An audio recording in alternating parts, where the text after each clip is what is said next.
आज का रिवीजन करने वाले हैं पॉलिटी का संघ शासन की चुनौतियाँ। सहकारी संघवाद यानी भारतीय संघीय प्रणाली को सहकारी संघवाद का नाम दिया जाता है। भारतीय संघीय प्रणाली में परंपरागत रूप में संघ एवं राज्यों के मध्य विषयों और शक्तियों का विभाजन 7वीं अनुसूची में किया गया है। परंपरागत रूप में शक्ति विभाजन ही संघवाद का मूल आधार रहा है, परंतु वर्तमान में संघ एवं राज्यों के बीच वित्तीय एवं प्रशासनिक मामलों पर सहयोग ही सहकारी संघवाद है। सहकारी संघवाद के तहत केंद्र एवं राज्यों के बीच सहयोग की भावना होती है, जिसका उद्देश्य विकास व सामाजिक भलाई है। सहकारी संघवाद का आधार संविधान में वर्णित है। ये संसदीय प्रावधानों में उल्लेखित है तथा इसके संविधानोत्तर प्रावधान भी विद्यमान है। संवैधानिक प्रावधान। संविधान में किस तरह का प्रावधान है कि संघ के कार्यपालकीय कृत्यों को राष्ट्रपति राज्य सरकार को सौंप सकता है, यानी संघ के कार्य को राज्य सरकार को करने के लिए दे सकता है। अनुच्छेद 258 में है। फिर राज्य सरकार भी राज्य के प्रशासनिक कार्यों को संघ सरकार को सौंप सकता है। अनुच्छेद 258 में, यानी राज्य भी अपने कार्य जो हैं प्रशासन के वो संघ सरकार को सौंप देगी।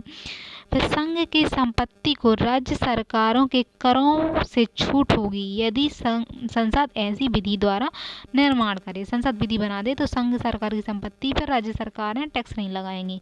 तो ऐसा अनुच्छेद 285 में है। वित्त आयोग द्वारा राज्यों को दिए जाने वाले अनुदान की सिफारिश की जाती है, तो अनुच्छेद 275 में है। राज्यों की संपत्ति को संघ के कराधानों से छूट दी गई है, यानी राज्य की संपत्ति को संघ सरकार के कर नहीं देना पड़ेगा। अनुच्छेद 289 में है। फिर भारत में सर्वत्र वाणिज्य एवं व्यापार मुक्त प्रसार होगा। अनुच्छेद 301 में कि सब जगह व्यापार यानी मुक्त प्रसार होगा। भारतीय संविधान के अनुच्छेद 207 में अंतर्राज्यीय वाणिज्य आयोग की स्थापना का प्रावधान है, लेकिन इसके अनुपालन में संसद ने अभी तक किसी भी आयोग का निर्माण नहीं किया है, यानी व्यापार जो वाणिज्य होता है उसके लिए आयोग नहीं बनाया है। जबकि अमेरिकी संघ में अंतर्राज्यीय वाणिज्य आयोग का गठन किया जा चुका है। अब है अंतर्राज्यीय परिषद। तो अनुच्छेद 263 के अंतर्गत अंतर्राज्यीय परिषद का किया गया है। इसके प्रमुख कार्य इस प्रकार हैं। यदि राज्यों के बीच विवाद उत्पन्न होते हैं तो उनकी जांच करना, उनको सलाह देना इन अंतर्राज्यीय परिषद का कार्य होगा। फिर संघ तथा एक या एक से अधिक राज्यों को सामान्य हित से संबंधित विषयों पर विचार करना। कुछ या सभी राज्यों में सामान्य हितों के संदर्भ में विचार विमर्श करना है, यानी कुछ राज्य या सभी राज्यों के हितों के संबंध में विचार विमर्श करेगा। यह एक संवैधानिक निकाय है जिसकी संरचना का निर्धारण संघ सरकार के द्वारा किया गया है।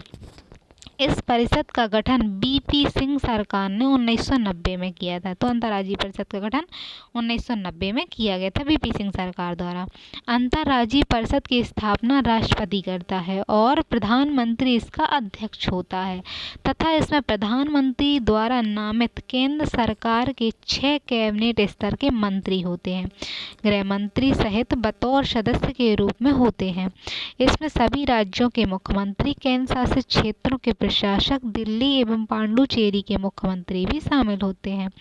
अंतर्राज्यीय परिषद की एक स्थायी समिति का गठन किया गया है। अंतर्राज्यीय परिषद की एक स्थायी समिति होगी, उसका गठन किया गया है जिसकी बैठकें निरंतर होती रहती हैं। की बैठकें क्या है निरंतर होती रहती हैं। इनमें सभी राज्यों के मुख्यमंत्री, केंद्र शासित क्षेत्रों के प्रशासक, दिल्ली एवं पांडुचेरी के मुख्यमंत्री भी शामिल हैं। अंतर्राज्यीय परिषद की एक स्थायी समिति का गठन भी किया गया है जिसकी बैठकें निरंतर होती रहती हैं। व्यवहार में अंतर्राज्यीय परिषद की बैठकें आयोजित नहीं हो रही हैं। वर्ष 2016 में बैठकों का आयोजन किया गया था, जबकि इसके पहले बैठकें वर्ष 2016 में आयोजित की गई थी। वर्ष 1990 में इसका गठन किया गया था, परंतु अब तक केवल 11 बैठकें ही आयोजित की जा सकी हैं। बैठकों में राज्यों के बीच सहयोग के बजाय राजनीतिक मुद्दे प्रभावी होते हैं।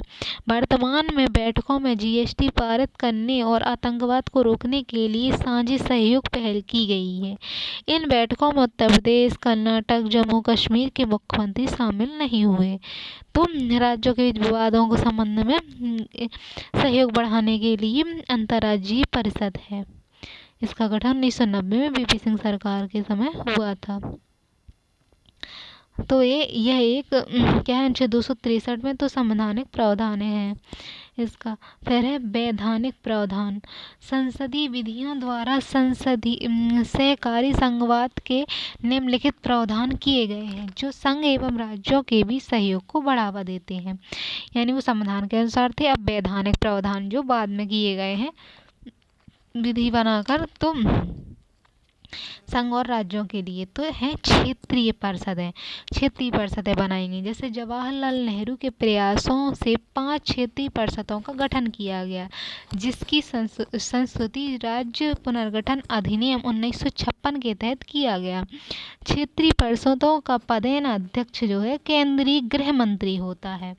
इसके अलावा क्षेत्रीय परिषदों के विभिन्न राज्यों के मुख्यमंत्री क्रमानुसार 1 वर्ष के लिए परिषद के उपाध्यक्ष के रूप में कार्य करते हैं तथा प्रत्येक राज्य में 2 अन्य मंत्री और संघ शासित क्षेत्रों में 2 प्रतिनिधि शामिल होते हैं। यानी उस राज्य है जो उस राज्य के अन्य 2 मंत्री शामिल होंगे, और यदि संघ शासित क्षेत्र है तो वहाँ के 2 प्रतिनिधि वहाँ के होंगे। इसमें राज्य के मुख्य सचिव और एवं नीति आयोग के मनोनीत सदस्य परिषद के सलाहकार के रूप में कार्य करेंगे। तो मुख्य सचिव और नीति आयोग के परिषद के जो सलाहकार हैं मनोनीत सदस्य सलाहकार के रूप में कार्य करेंगे, जिन्हें परिषद में मतदान का अधिकार नहीं होता है, अतः अध्यक्ष को भी मतदान का अधिकार नहीं होता है। तो अध्यक्ष भी मतदान नहीं गए, परंतु निर्णायक मत देने का अधिकार अध्यक्ष को होगा। भारत में निम्नलिखित 5 क्षेत्रीय परिषदें कार्यरत हैं जो निम्न हैं। जैसे पूर्वी क्षेत्रीय परिषद। पूर्वी क्षेत्रीय परिषद में कौन आएगा, तो पूर्व में बिहार, झारखंड, उड़ीसा, सिक्किम, पश्चिम बंगाल। तो 7 सिस्टर को छोड़कर ये पूर्व वाले राज्य आएंगे, यानी बिहार के नीचे झारखंड, उड़ीसा, सिक्किम, पश्चिम बंगाल आएंगे। पश्चिमी क्षेत्र में गोवा, गुजरात, महाराष्ट्र, दमन, दीव, दादरा नागर हवेली आएंगे। यानी मुख्य राज्य जो हैं इसमें गोवा, गुजरात और महाराष्ट्र है। फिर दमन, दीव, दादरा नगर हवेली ये है। मध्यवर्ती क्षेत्र, तो मध्यवर्ती क्षेत्र आएगा छत्तीसगढ़ हो गया, मध्य प्रदेश है, उत्तर प्रदेश है, उत्तरी प्रदेश का टूटा हुआ भाग उत्तराखंड है। तो ये शामिल हो गया, यानी मध्य प्रदेश, छत्तीसगढ़, उत्तर प्रदेश, उत्तराखंड 4 मध्यवर्ती क्षेत्र हैं। उत्तरी क्षेत्रीय परिषद, तो इसमें हरियाणा, हिमाचल प्रदेश, जम्मू कश्मीर, पंजाब, राजस्थान, दिल्ली, चंडीगढ़ ये क्षेत्र उत्तरी में आएंगे। फिर दक्षिण में बचते हैं जो, तो वो आंध्र प्रदेश, कर्नाटक, केरल, तमिलनाडु और पांडुचेरी दक्षिणी क्षेत्रीय परिषद में आएंगे। इनके उद्देश्य क्या हैं, तो देश के एकीकरण को बढ़ावा देना और क्षेत्रवाद एवं भाषाई तथा पृथकता को रोकने में सहायता करना है। एकीकरण को बढ़ावा देना, भाषा और पृथकता को रोकने में सहायता करना, विभाजन के बाद के प्रभावों को दूर करना ताकि पुनर्गठन, एकीकरण तथा आर्थिक विकास की प्रक्रिया एक साथ चल सके। इसका कार्य क्या है, सामाजिक नियोजन करना, आर्थिक नियोजन, अंतर्राज्यीय परिवहन, सीमा विवाद और अल्पसंख्यकों से संबंधित मुद्दे इनके कार्य हैं।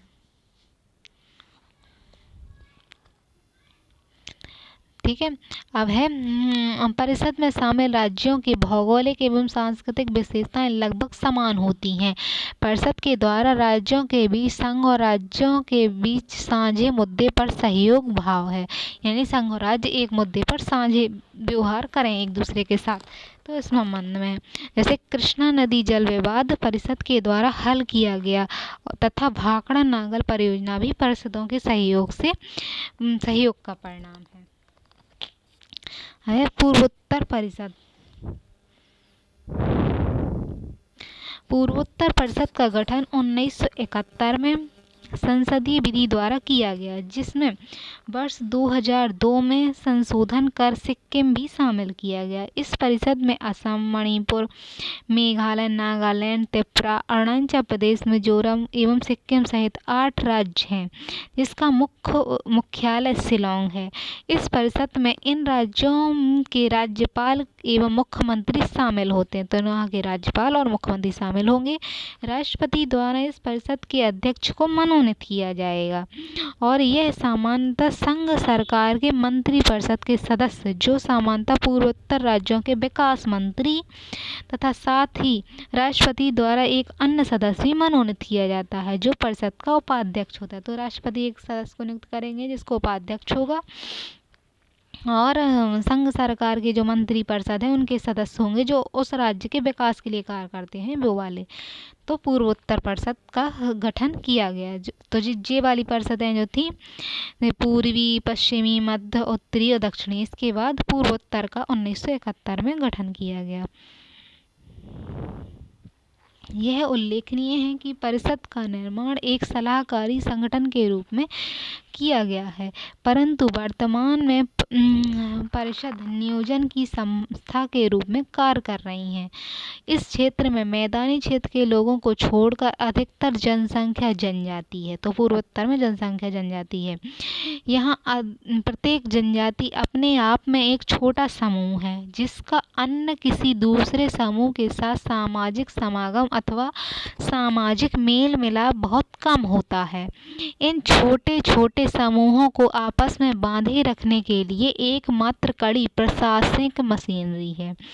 पूर्वोत्तर का क्षेत्र 3 विदेशी राज्यों की सीमाओं से लगे होने के कारण अत्यंत ही संवेदनशील तथा महत्वपूर्ण है।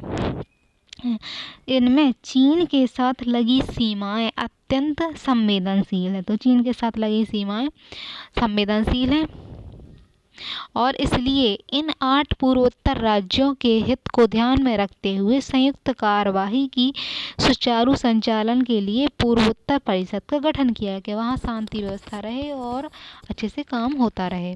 फिर परिषद के 2 प्रमुख उद्देश्य में शामिल हैं, यानी इनका उद्देश्य क्या है, तो पूर्वोत्तर क्षेत्र में लोक व्यवस्था और सुरक्षा को सुनिश्चित करना और समेकित या एकीकृत अर्थव्यवस्था को प्रोत्साहित करना। और क्या कार्य करते हैं इसके लिए, तो आर्थिक एवं सामाजिक नियोजन जिसमें राज्यों के साझे हित हों, अंतर्राज्यीय परिवहन एवं संचार को मजबूत करना, परिवहन को और संचार को मजबूत करते हैं, बाढ़ नियंत्रण अथवा बिजली से संबंधित किसी विषय पर सलाह देना। तो बाढ़ का नियंत्रण करना और बिजली है तो बिजली संबंधित किसी विषय पर सलाह देना का काम करते हैं। वह संविधानोत्तर प्रावधान, यानी संविधान के उत्तर के क्या प्रावधान है, तो संघ एवं राज्यों के बीच सहयोग को बढ़ावा देने के अनेक आधार ना तो संविधान में वर्णित है और ना ही इसका उल्लेख संसदीय विधि में है। यह सरकार के द्वारा निर्मित परंपराओं पर आधारित है, यानी संघ राज्यों के बीच सहयोग को बढ़ावा देने के लिए प्रावधान है। तो अब आगे ना तो संसद में विधि में बताए गए हैं और ना संविधान में, तो परंपरा पे आधारित है कि और क्या क्या चल रहा है बढ़ावा देने के लिए, संघ और राज्य के मध्य संबंधों को बढ़ावा देने की। तो राष्ट्रीय विकास परिषद बनाई गई हैं। इसकी स्थापना 6 अगस्त 1952 में एक कार्यपालिकी निर्माण द्वारा हुई थी। यह ना तो संवैधानिक है और ना ही संवैधानिक संस्था है। राष्ट्रीय विकास परिषद के अध्यक्ष प्रधानमंत्री करता है। राष्ट्रीय विकास परिषद होती है जो, तो विकास परिषद की अध्यक्षता प्रधानमंत्री करता है तथा अन्य सदस्यों में संघीय मंत्री, सभी राज्यों के मुख्यमंत्री, केंद्र शासित क्षेत्रों के प्रशासक तथा नीति आयोग के सदस्य शामिल होते हैं। तो अन्य सदस्यों में क्या है, अन्य सदस्यों में संघीय मंत्री, सभी राज्यों के मुख्यमंत्री, केंद्र शासित क्षेत्रों के प्रशासक और नीति आयोग के सदस्य इनमें शामिल होते हैं।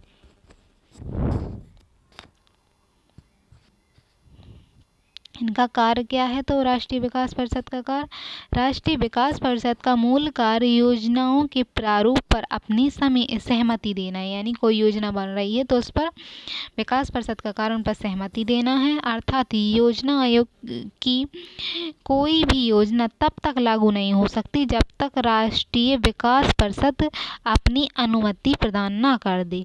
राष्ट्रीय विकास परिषद को प्रभावी करने वाले सामाजिक आर्थिक नीतियों से संबंधित महत्वपूर्ण प्रश्नों पर विचार करना। यानी राष्ट्र के जो विकास है उसको प्रभावित करने वाली जो नीतियां हैं उनके संबंध में प्रश्नों पर विचार करता है विकास परिषद।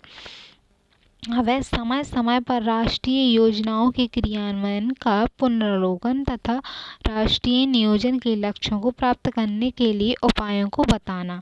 और अब राष्ट्रीय विकास परिषद को हटाकर नीति आयोग की शासकीय परिषद का गठन किया गया है। तो अब योजना आयोग के स्थान पर नीति आयोग की परिषद का गठन कर दिया गया है और योजनाओं को समय समय पर क्या करता है, ये क्रियान्वित करता है, पुनरावलोकन करता है, उनके लक्ष्य निर्धारित करता है।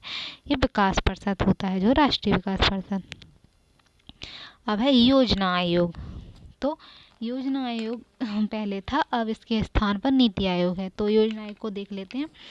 इसका गठन केंद्रीय मंत्रिमंडल के प्रस्ताव से मार्च 1950 में किया गया था। तो केंद्रीय मंत्रिमंडल के प्रस्ताव से किया गया था। योजना आयोग का अध्यक्ष प्रधानमंत्री होता है। योजना आयोग के उपाध्यक्ष को कैबिनेट मंत्री का दर्जा प्राप्त होता है। योजना आयोग की भूमिका सलाहकारी होती है। यह अखिल भारतीय स्तर पर योजना बनाता है तथा यह ना तो संवैधानिक संस्था है ना संवैधानिक संस्था है। कार्य क्या है? तो देश के पदार्थ, पूंजी, मानव संसाधनों का आकलन करना और उनके संवर्धन की संभावनाओं को तलाशना। यानी मानव है, पूंजी है, पदार्थ, उनका कैसे विकास हो, संभावनाओं को तलाशता है। देश के संसाधनों का संतुलित उपयोग करते हुए सबसे प्रभावी योजना बनाना और वरीयता का निर्धारण एवं उन स्तरों को परिभाषित करना जिनमें इन योजनाओं को लागू किया जा सके। तो वरीयता के स्तर पर अच्छी से परिभाषित करना और योजनाओं को लागू कराना काम है उनका। उन कारकों को चिन्हित करना जिनमें आर्थिक विकास अवरुद्ध हो रहा है। तो आर्थिक विकास किन कारणों से अवरुद्ध हो रहा है ये जांच करती है। अब है योजना के निष्पादन में प्राप्त प्रगति पर समय समय पर मूल्यांकन और आवश्यक परिवर्तन के संबंध में सिफारिश करना। यानी योजनाओं की प्रगति के लिए क्या परामर्श है तो उस पर सिफारिश करता है वो समय समय पर और उसका मूल्यांकन भी करता है। आलोचना की गई है। योजना आयोग ने अपनी स्थिति धीरे धीरे केंद्रीकृत योजना निर्माण की संस्था के रूप में स्थापित कर ली थी। योजना आयोग द्वारा संपादित नियोजन के कार्य की आलोचना निम्नलिखित आधार पर की जाती है कि योजना आयोग व्यवहार में योजनाओं के निर्माण में राज्यों द्वारा प्रस्तुत मांगों को महत्व प्रदान नहीं करता है। तो उस पर आलोचना यही उसकी समस्या थी कि वो राज्य की मांगों को ध्यान नहीं रखता है। फिर सभी राज्यों के लिए एक जैसी योजनाओं का निर्माण किया जाता है जबकि राज्यों की समस्याएं पृथक पृथक होती हैं। फिर राष्ट्रीय विकास परिषद में राज्य केवल अधिक धन की मांग करते हैं। फिर राज्यों को धन आवंटन एवं वितरण में योजना आयोग निष्पक्ष नहीं होता। यानी धन का आवंटन निष्पक्ष तरीके से नहीं करता है। आर्थिक नियोजन प्रक्रिया में निम्न स्तर की समस्याओं को स्थान प्राप्त नहीं हो पाता।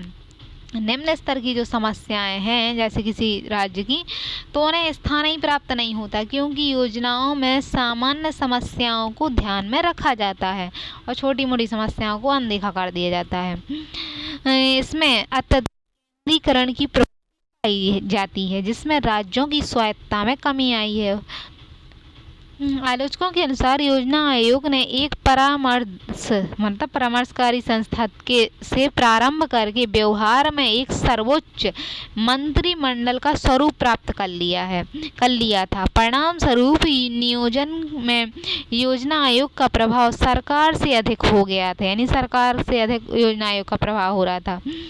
तो राज्यों की योजनाओं के लिए उनकी आयोजना को धन के आवंटन एवं वितरण का कार्य भी योजना आयोग द्वारा किया जाता था।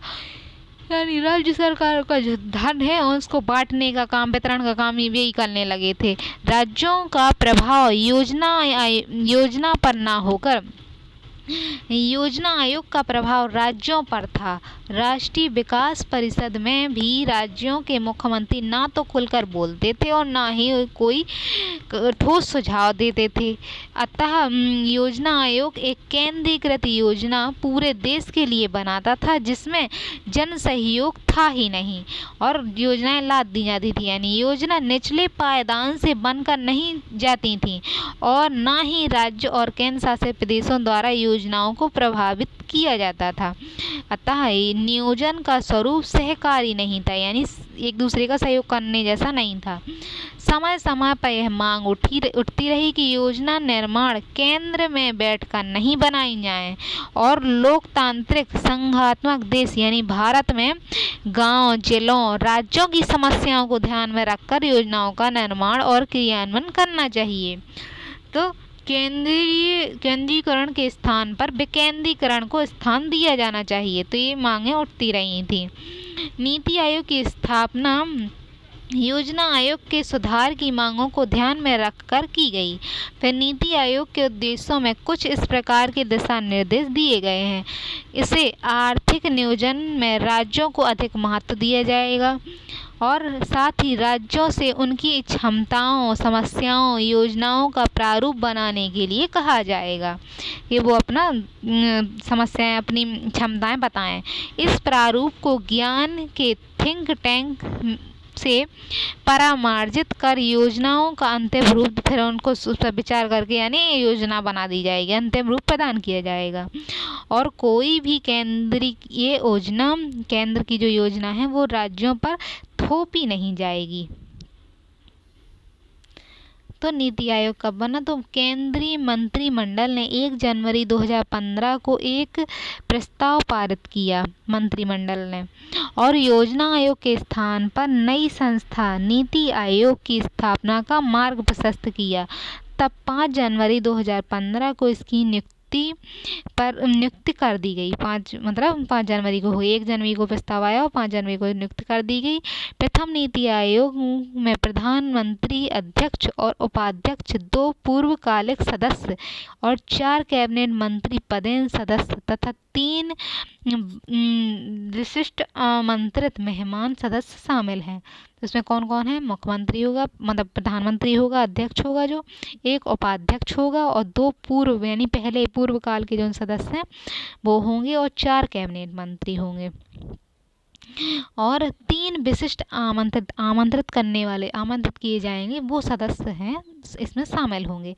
और इनके अतिरिक्त नीति आयोग में एक प्रशासनिक संरक्षक पद के गठन का प्रावधान है जिसमें सभी राज्यों के मुख्यमंत्री यानी प्रशासन की संरक्षण के परिषद के गठन के लिए क्या है, सभी राज्यों के मुख्यमंत्री और केंद्र शासित क्षेत्रों के उप प्रशासक या राज्यपाल सम्मिलित होंगे। इन प्रशासनिक पदों के साथ साथ विशिष्ट क्षेत्रीय परिषदों के गठन और क्षेत्रीय आवश्यकता के अनुसार किया जाएगा। तो क्षेत्रीय परिषदों का जो गठन है वो क्षेत्र की कैसी आवश्यकता है उसके अनुसार किया जाएगा। प्रधानमंत्री समय समय पर विशेष क्षेत्र से संबंधित विद्वानों, नीति आयोग से संबंधित आमंत्रित सदस्यों के रूप में मनोनीत करेंगे।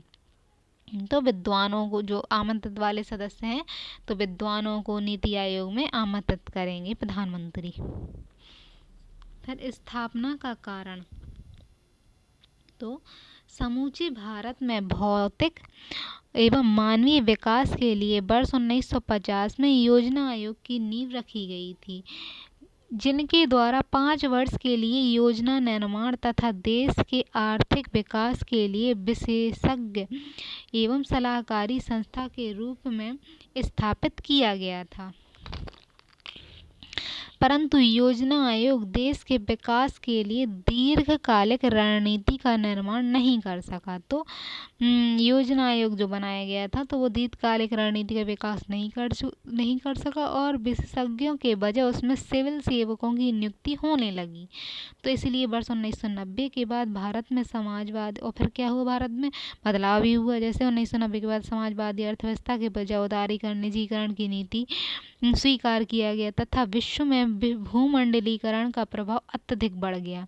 परंतु इस बदलते आर्थिक वातावरण में आयोग कोई वैकल्पिक नीति का निर्माण नहीं कर सका और केंद्रीकृत नियोजन में योजना निर्माण में राज्यों की भूमिका संघ के अधीन थी। यानी कोई वैकल्पिक नीति का निर्माण नहीं कर सका और केंद्रीकृत नियोजन में योजना निर्माण में राज्यों की भूमिका संघ के अधीन थी।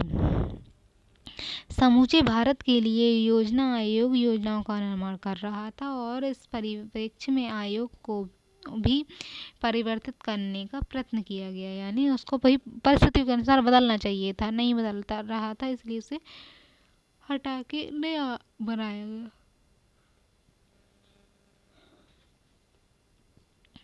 हमें नीति आयोग की प्रगति।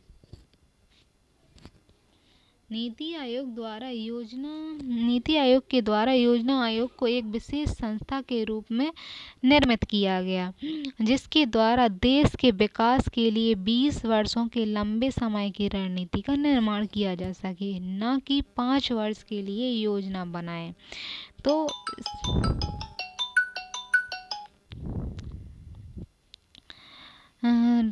थिंक टैंक की भूमिका का निर्वाह किया जाएगा। आयोग में संघ एवं राज्यों के बीच सहकारिता तथा सहयोग बढ़ाने के लिए योजना निर्माण में राज्यों को भी समान स्थान दिया गया है। तो योजनाओं के निर्माण में राज्यों को भी स्थान दिया गया है, जिसे राज्यों की भूमिका संघ के समान एवं समकक्ष होगी। तो राज्यों की भूमिका जो है संघ के समकक्ष होगी, वो भी अपनी भूमिका निभाएंगे नीति निर्माण में।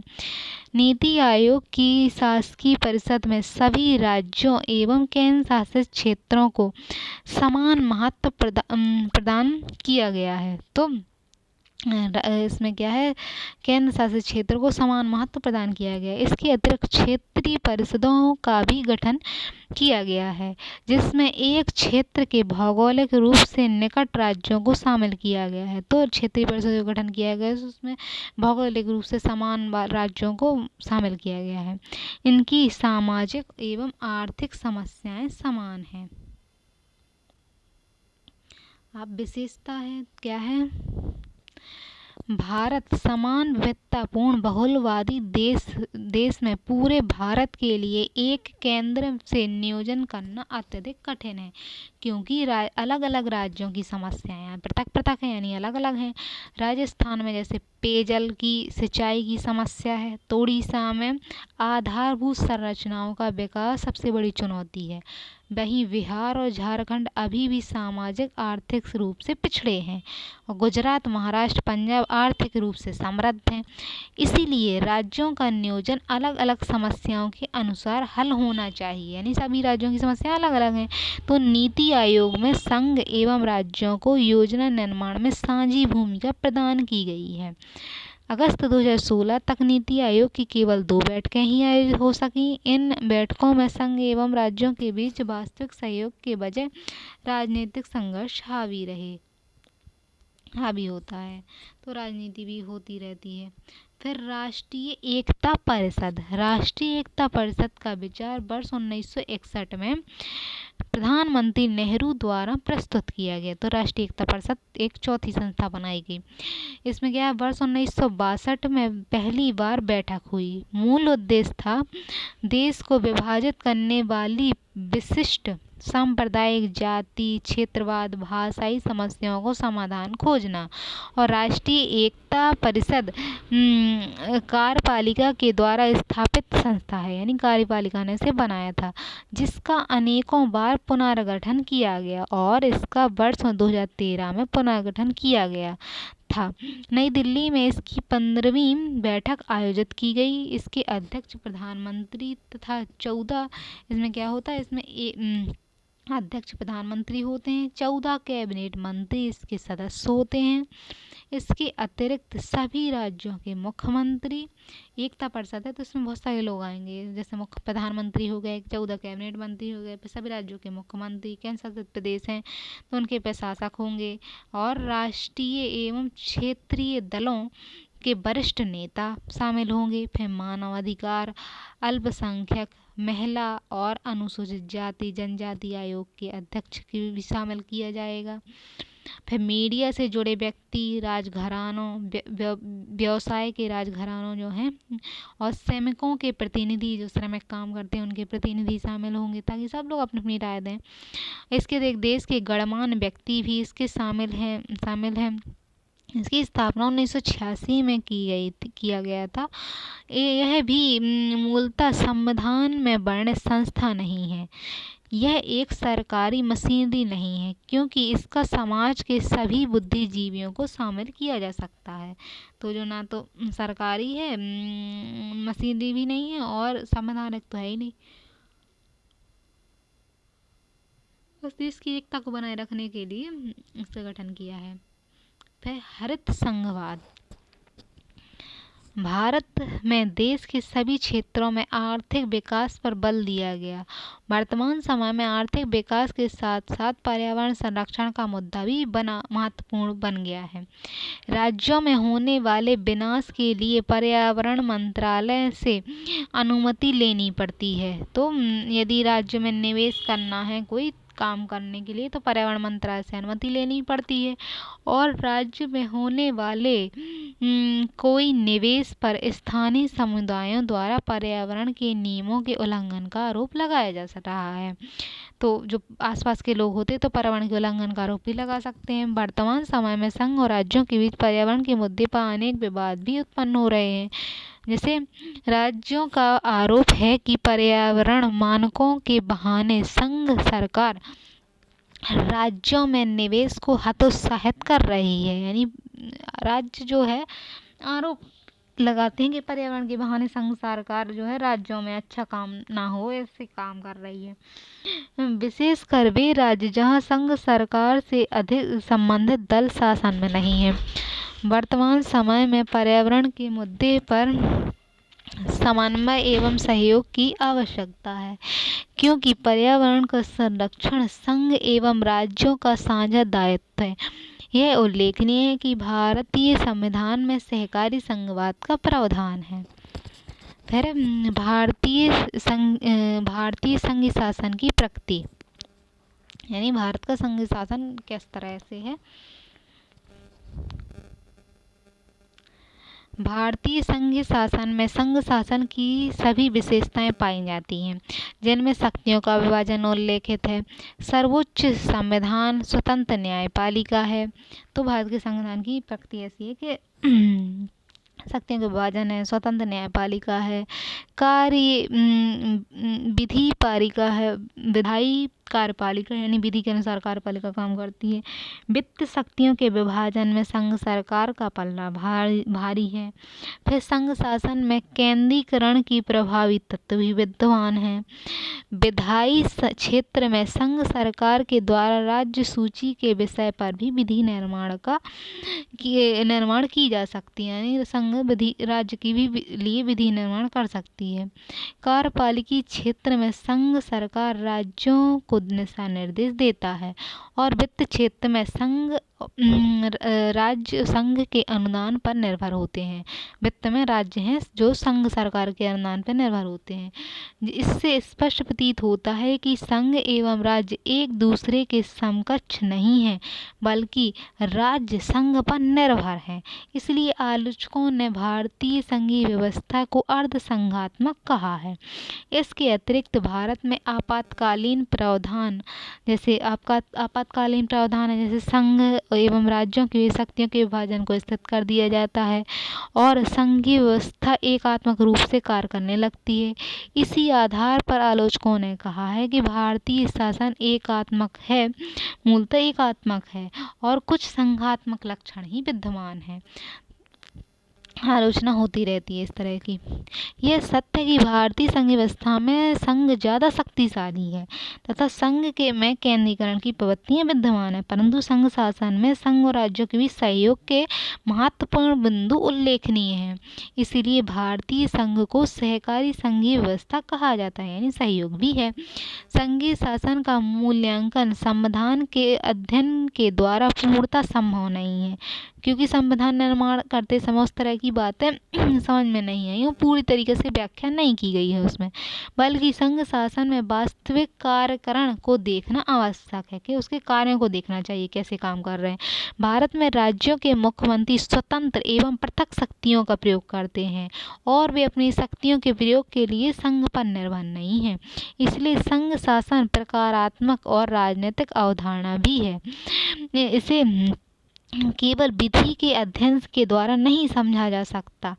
उच्चतम न्यायालय ने संविधान की व्याख्या करते हुए कहा कि संघीय शासन संविधान का आधारभूत लक्षण है, इसलिए भारतीय संघ को आदर्श अर्ध संघात्मक कहना तार्किक नहीं है, मतलब अतार्किक है, तार्किक नहीं है, बल्कि भारतीय संघ में संघ सरकार शक्तिशाली है तथा संघीय व्यवस्था के सभी महत्वपूर्ण लक्षण विद्यमान हैं और आपातकालीन शक्तियों के आधार पर संघ शासन का मूल्यांकन करना पूर्णतः उचित नहीं है। भारतीय संविधान में सहकारी संघीय व्यवस्था को अपनाया गया है। तो भारत के संविधान में क्या है? सहकारी संघवाद को अपनाया गया है। संविधान में संघ और राज्यों की शक्तियों के विभाजन के साथ सहयोग समन्वय पर भी महत्वपूर्ण बल दिया गया है।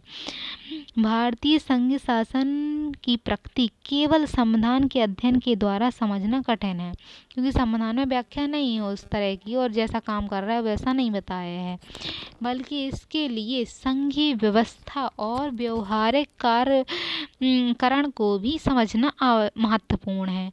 व्यवहारिक रूप में संघ प्रणाली का अध्ययन दलीय प्रणाली में परिवर्तन के साथ परिवर्तित हुआ है।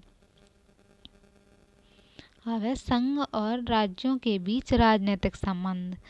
तो संघ है और राज्य हैं, तो राज्यों के बीच किस तरह के संबंध होते हैं राजनीति में? तो केंद्रीकृत संघवाद,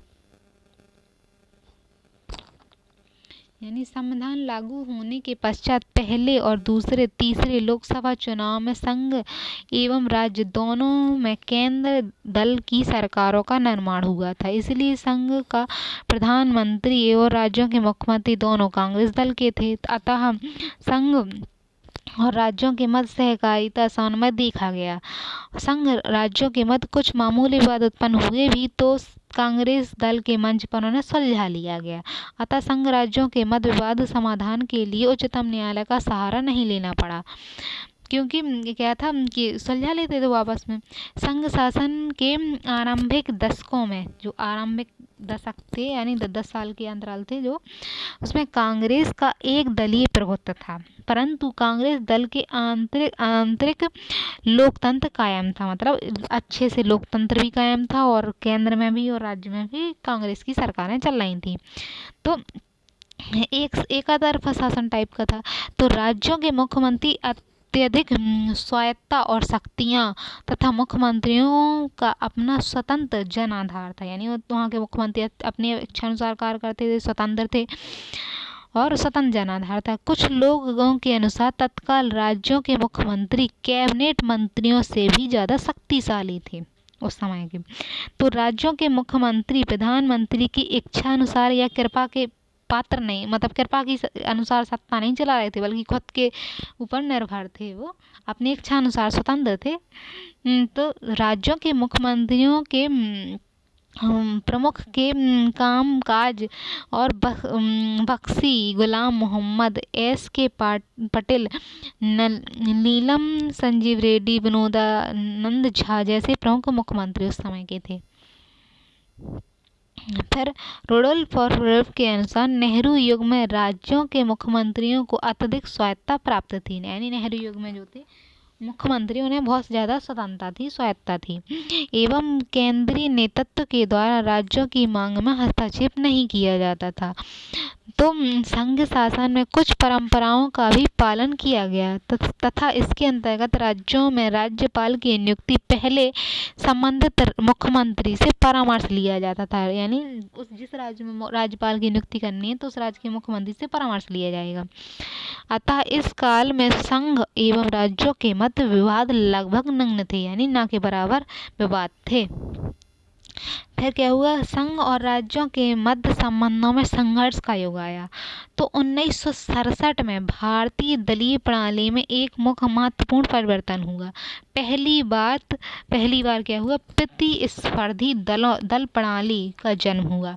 प्रतिस्पर्धी मतलब दूसरा दल आया। तो संघ शासन में अब कांग्रेस का 2/3 बहुमत नहीं रहा और पहली बार 9 राज्यों में गैर कांग्रेसी सरकार बन गई और गठबंधन सरकारों का निर्माण हुआ। परिणाम स्वरूप अब राज्यों में गैर कांग्रेसी मुख्यमंत्री शासन सत्ता में थे। तो गैर कांग्रेसी सरकारों में अत्यंत अस्थिर था।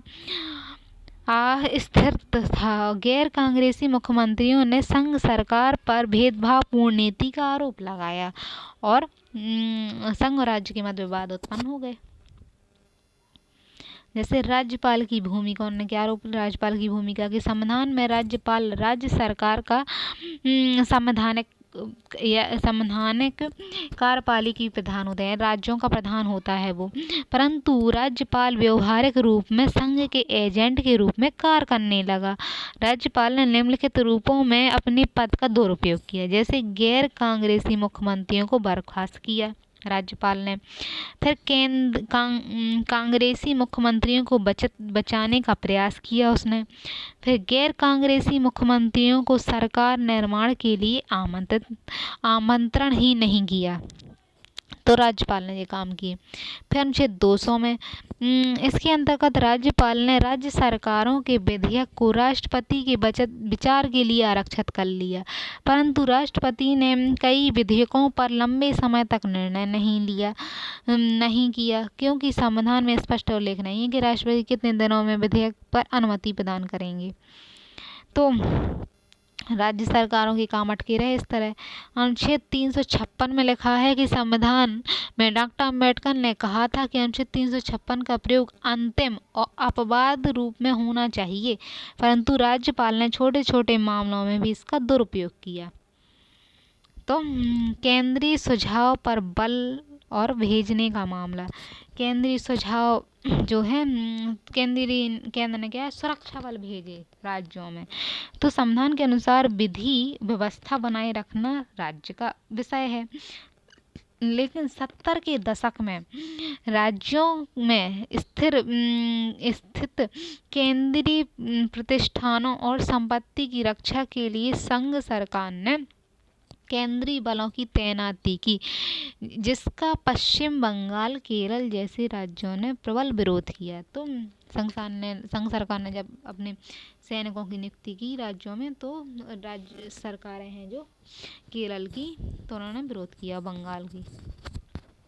फिर अखिल भारतीय सेवकों का मुद्दा भी सामने आया कि सामान्यतः संघ व्यवस्था का मुद्दा आधार शक्तियों का विभाजन है। मतलब संघ सरकार का आधार क्या है, शक्तियों का विभाजन। इसलिए संघ राज्यों के लिए अलग अलग सेवकों का प्रबंधन होना चाहिए, परंतु भारत में संघ एवं राज्य सेवकों के अलावा अखिल भारतीय सेवा का भी प्रावधान है, जिसकी नियुक्ति संघ सरकार के द्वारा होती है और अखिल भारतीय सेवकों पर संघ सरकार का नियंत्रण होता है। तो नियुक्ति क्या करेगी, संघ राज्य में होगी, लेकिन संघ सरकार उसको चयन करेगी और संघ का नियंत्रण होगा उस पर।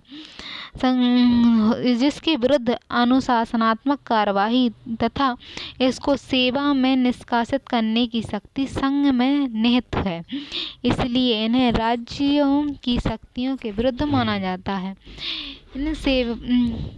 राज्यों की शक्ति के विरुद्ध माना जाता है। इन सेवकों को लेकर संघ एवं राज्यों के बीच सदैव विवाद होते रहे हैं। पिछली यूपीए सरकार द्वारा तमिलनाडु कैडर के भारतीय पुलिस सेवा के अधिकारियों को केंद्रीय अन्वेषण ब्यूरो यानी सीबीआई के उपनिदेशक के पद पर नियुक्त किया गया, लेकिन अर्चना सुंदरम नामक पुलिस अधिकारी की प्रतिनियुक्ति संघ सरकार के द्वारा की गई, परंतु तमिलनाडु की जो मुख्यमंत्री जयललिता ने उन्हें क्या कहा, नियुक्ति का विरोध किया और उन्हें राज्य सेवा से मुक्त नहीं किया। अखिल भारतीय सेवा के संदर्भ में यह प्रावधान है कि इनकी प्रतिनियुक्ति संघ सरकार के यानी और जगह भेजना है, क्या कहीं भी तो संघ सरकार करेगी, परंतु इनके लिए राज्यों की सहमति लेना आवश्यक है। यद्यपि राज्यों की सहमति संघ सरकार के लिए बाध्यकारी नहीं है। वर्ष 1971 में प्रमुख राजमन्नार आयोग की रिपोर्ट में स्पष्ट कहा गया कि अखिल भारतीय सेवाओं को समाप्त कर दिया जाएगा। उल्लेखनीय है कि राजमन्नार आयोग का गठन तमिलनाडु सरकार ने किया था तथा डॉक्टर अम्बेडकर ने संविधान सभा में अखिल भारतीय सेवाओं का महत्व बताते हुए कहा था कि इससे राष्ट्रीय एकता अखंडता की में वृद्धि होगी और अखिल भारतीय स्तर पर कुशल अभ्यर्थियों का चयन होता है जिनका दृष्टिकोण अखिल भारतीय होता है। तो इस तरह की उन्होंने बात कही थी।